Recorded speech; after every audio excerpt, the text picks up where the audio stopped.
തങ്കമണി സിനിമയിൽ നിന്ന് ബലാത്സംഗ രംഗങ്ങൾ ഒഴിവാക്കണമെന്നാവശ്യപ്പെട്ട് ഹൈക്കോടതിയിൽ ഹർജി.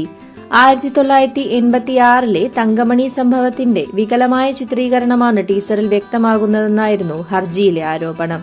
അക്രമവും പോലീസ് വെടിവയ്പുമായി ബന്ധപ്പെടുത്തി യഥാർത്ഥ സംഭവവുമായി ബന്ധമില്ലാത്ത ദൃശ്യങ്ങൾ ചിത്രത്തിലുണ്ടെന്ന് ചൂണ്ടിക്കാട്ടി തങ്കമണി സ്വദേശി VR വിജു ആണ് ഹർജി നൽകിയത്.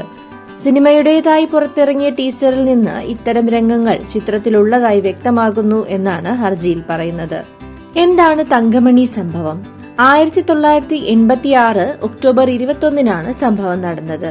ഇടുക്കി ജില്ലയിലെ കട്ടപ്പന തങ്കമണി റൂട്ടിൽ ഓടിക്കൊണ്ടിരുന്ന എലൈറ്റ് എന്ന സ്വകാര്യ ബസിലെ ജീവനക്കാരും വിദ്യാർത്ഥികളും തമ്മിലുണ്ടായ തർക്കമാണ് ഈ സംഭവത്തിന്റെ തുടക്കമായി വിശേഷിപ്പിക്കപ്പെടുന്നത്.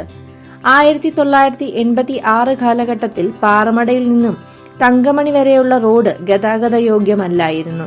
കട്ടപ്പനയിൽ നിന്നും തങ്കമണിയിലേക്ക് സർവീസ് നടത്തുന്ന മിക്ക ബസ്സുകളും പാറമട കഴിയുമ്പോൾ ആളുകളെ ഇറക്കിവിടുകയും തങ്കമണി വരെയുള്ള പണം ഈടാക്കുകയും ചെയ്തിരുന്നു. കോളേജ് വിദ്യാർത്ഥികൾ ഈ പ്രവൃത്തിയിൽ അമർഷം കൊള്ളുകയും ഒരിക്കലൊരു വിദ്യാർത്ഥി ഇതിനെ ചോദ്യം ചെയ്യുകയും വാഹനം പാറമടയിലെത്തിയപ്പോൾ അത് തങ്കമണി വരെ കൊണ്ടുപോകണം എന്നാവശ്യപ്പെടുകയും ചെയ്തു.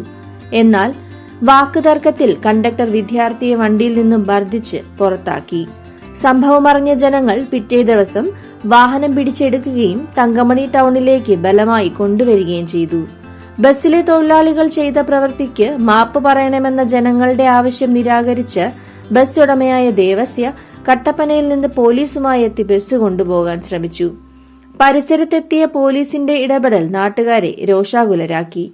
പോലീസ് ജനക്കൂട്ടത്തിന് നേരെ ലാത്തി വീശിയപ്പോൾ ജനങ്ങൾ പോലീസിന് നേരെ കല്ലെറിഞ്ഞു. തങ്കമണിയിൽ നിന്നും കാമാക്ഷിയിലേക്കുള്ള മോശമായ വഴിയിലൂടെ ജീപ്പിൽ രക്ഷപ്പെടാൻ ശ്രമിച്ച പോലീസിനെ നാട്ടുകാർ പിന്തുടർന്ന് കല്ലെറിഞ്ഞു. ഇത് പോലീസുകാരിൽ വൈരാഗ്യമുണ്ടാവാൻ കാരണമായി. അന്ന് പീരുമേട് സർക്കിൾ ഇൻസ്പെക്ടറായിരുന്ന IC തമ്പാന്റെ നേതൃത്വത്തിലുള്ള പോലീസ് സംഘം പിറ്റേ ദിവസം സർവ്വസന്നാഹങ്ങളുമായി വരികയും ചെയ്തു.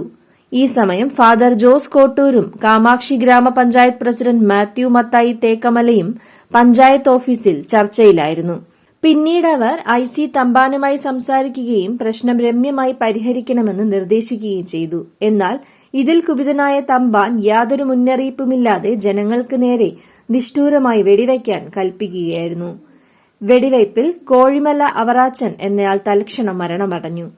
ഉടുമ്പയ്ക്കൽ മാത്യു എന്നയാൾക്ക് ഇരുകാലുകളും നഷ്ടപ്പെട്ടു. നിരപരാധികളായ നിരവധി പുരുഷന്മാരെ പോലീസ് കഠിനമായി പീഡിപ്പിക്കുകയും ചെയ്തു. മൂന്നാം മുറ പരീക്ഷിക്കുകയും ചെയ്തു. പോലീസിന്റെ തേർവാഴ്ചയിൽ ഭയന്ന ചില പുരുഷന്മാർ കൃഷിയിടങ്ങളിലും മറ്റും ഒളിച്ചു രക്ഷപ്പെട്ടു.